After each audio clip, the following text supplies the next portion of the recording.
Okay, guys, 1 or 2 more trucks to do. If you're following an order, if you're not following an order, then you don't know what I'm talking about when I say 1 or 2 more. We've got, this is interesting in my opinion. We have a smalls truck available. A lot of people with bin stores calling me, asking me for product. Starting to get some stuff in, guys. We've got, this is a Home Depot smalls truck. This is how we're selling it. We've got, I think, 9 pallets that I would consider like plumbing category. Yes, it's new.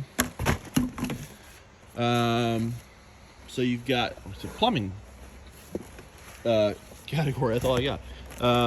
So yeah, I don't know what else. I'm not a plumber. Then we've got a cleaning category. This is probably why most people will want this truck. The price isn't in the video. The price will be posted because I don't have a price on it while I'm doing this video. But tons of stuff. Swiffer, Grease Monkey, and I've only had those nitrile gloves last year this time. So super nice. And we got some face masks, which is nice. I know people are like, well, face masks are done.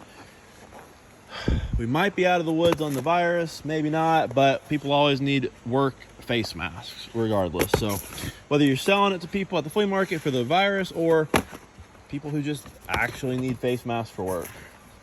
We got some trash bags, and we got what I would consider lighting category, a lot of light bulbs, light fixtures, that kind of stuff, which gets extremely expensive when you start adding stuff together. So this will be, I think it's 11 pallets of lighting, 5 pallets of cleaning, and 9 pallets of plumbing. So we've got right at, what's that, 25 pallets. Price will be in the description. I don't have the price on me. 25 pallets. I don't know how many thousands of pieces, but it's a ridiculous sum of pieces. So thanks.